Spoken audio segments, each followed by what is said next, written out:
안녕하십니까. 진짜 별과 함께하는 점성술 크로노사이트 2021년 12월 셋째 주죠. 12월 16일부터 23일까지입니다.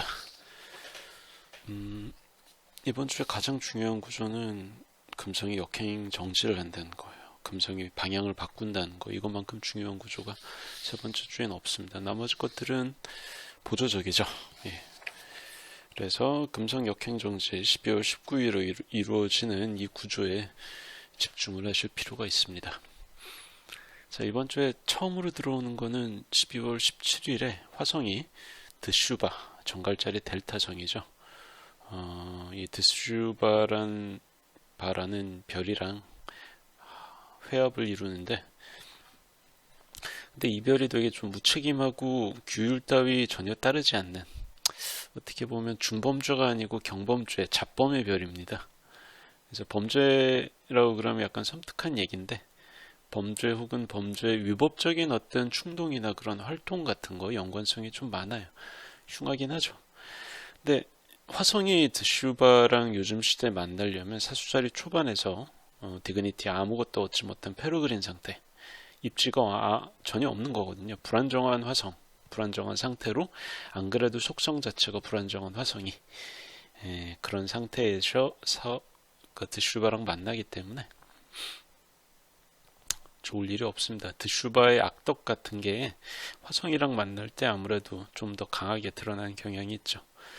그래서 아무것도 못 배운 사람인 것인 양 질서를 전혀 지키지 않고 남들을 전혀 신경 쓰지 않고 내 좋을 대로만 행동하는, 그러니까 뭐 기차나 버스 안에서 자기 스마트폰 켜고 유튜브 이어폰 안 끼고 소리 다 들리게 틀어놓는 그런 사람들 있죠. 혹은 공공장소에서 통화를 크게 하는데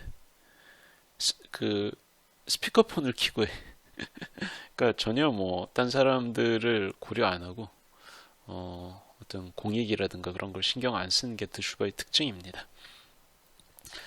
그래서 근데 이게 심사숙고 계획적으로 하는 게 아니고 그냥 꿀리는 대로 생각나는 대로 한다는 게 문제예요. 타임로드 화성인 분들은 이날 이렇게 좀 막 나가는 종류의 사람들하고 인카운터를 하면서 되게 뭐 이런 경우에는 말이 안 통하니까 뭐 어찌할 방법이 없잖아요, 사실은. 그래서 어버버 하다가 억울한 일을 당하고 그럴 수 있고요. 근데 혹은 본인이 되게 뭐 취하거나 기분이 너무 안 좋아가지고 이제 머리가 깜빡 돈다고 그러죠. 그러다가 평소 하지 않을 만한, 나중에 후회할 만한 뻘짓을 해서 문제를 벌일 수가 있습니다.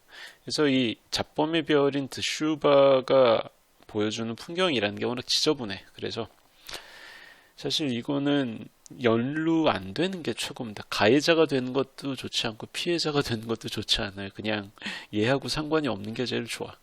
근데 어쨌든 드슈바랑 만나는 화성 12월 17일이죠. 아무것도 안 하기 쉽지 않으니까 알고 계셔야 됩니다. 자, 다음 날에는 화성이 바로 옆에 있는 정갈자리 베타성인 아크라브. 드슈바랑 아크라브는 불과 40분 정도, 1도도 안 되죠. 별로 안 떨어져 있기 때문에 어떤 행성이 치고 지나가면 거의 하루 상관 혹은 같은 날 만난다고 보시면 됩니다.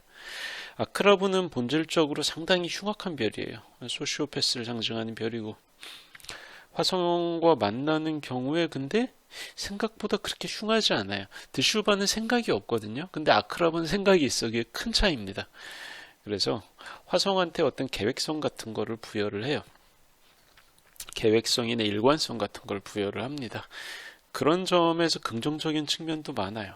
그래서 12월 18일 아침부터 밤까지 그냥 쭉 아크라브가 화성하고 유효 회합을 이루는데, 이때 타임로드 화성인 분들은 어떻게 되냐면은, 여러분 조울증 아시죠? 그 중에서 조증에 걸린 것처럼, 그러니까 계속 얼러트한 상태에서 잠도 안 자고 밥도 안 먹고 뭔가 열중할 공산이 큽니다. 그래서 평소에 이걸 어떻게 하루에 다 하냐, 무리라고 생각하면서 던져뒀던 일들 있죠. 오래 집중하면서 집중을 유지하고 버텨야 할 수 있는 일들을 이날 처리할 수 있다면 아주 좋아요. 더할 나위가 없죠. 그리고 또 그런 일의 성과로 금전적인 어떤 대가 같은 게 돌아올 수도 있는데, 얘도 조증 상태라는 게 너무 흥분한 상태라서 들어오면 좋잖아, 좋아가지고 나 돈 많아 그래서 다 써버릴 수가 있어요. 그러니까 이게 내 돈이 되긴 정말 힘든 거죠. 그래서 어차피 화성하고 아크라브가 만난다는 거는 그날 조용히 지내는 게 힘들기 때문에 건드릴 가치가 있는 무언가를 미리 준비해 놓는 게 도움이 돼요. 하루 동안 집중할 수 있는 무언가. 평소 때에는 체력이 딸려서 어쨌든 카페인 빨도 안 통해서 집중이 안 돼서 못 하던 것들 있죠. 그런 것들을 이날 해내는 게 좋습니다. 자, 그리고 하루 후에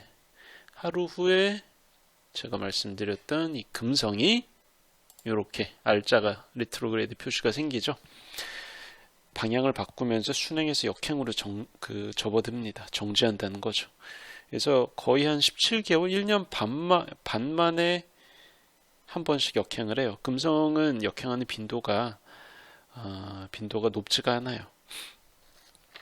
그래서 마갈궁 26도에서 정지하면서 방향을 바꿉니다. 겉보기 운동상의 역행으로 접어드는 거고요. 당연히 현재 타임로드나 퍼스널 시그니피케이터라는 거는 타임로드하고, 타임로드는 계속 바뀌잖아요. 프로펙션도 바뀌고 피르다르 로드도 계속 바뀌기 때문에 그때그때 거의 1, 2년마다 계속 바뀌어요. 여러분들의 타임로드는 고정된 게 아닙니다. 계속 바뀌어요. 계속 바뀌는데 이 퍼스널 시그니피케이터라는 거는 여러분들이 타고나기로 여러분들의 트랜짓에서 주역을 맡게 되는 그런 행성입니다. 누구나 이런 거 하나쯤 갖고 있어요. 다만 이제 이게 뭔지 감별해 내는 게 어려울 뿐이죠. 그래서 퍼스널 시그니피케이터가 금성인 분들은 타임로드나 이날 일상의 풍경을 바꾸는 중요한 전환점이 전후 일주일자에, 그러니까 12월 12일에서 26일 사이에 나타날 확률이 높습니다. 뭐 직업, 연애, 결혼, 인간관계, 금전, 투자, 집안하고 육친, 뭐 인생사에서 중요한 어떤 사안들에서, 그러니까 1년 사이에 가장 중요한 사건이 이때 발생할 수가 있어요. 그렇기 때문에 12월 중에 나한테 벌어질 수 있는 가장 중요한 사건이 뭘까? 뭐 이게 전혀 예상치 못한 것도 있겠지만, 뭐 생각과 계획이 있이 사는 사람들은 대충 뭐가 올지 알잖아요. 그렇기 때문에 이게 그거겠다라고 미리 상정하고 미리 대비하고 준비를 해 놓는다면 당연히 이득은 좀 더 많이 얻고 피해는 좀 더 적게 받겠죠. 그래서 네이탈 차트에서 주요 감흥점이나 행성이 활동궁 23도에서 29도 사이에 위치한다. 그런 분이라면 더더욱 자신한테 가까운 일로 다가올 수가 있습니다.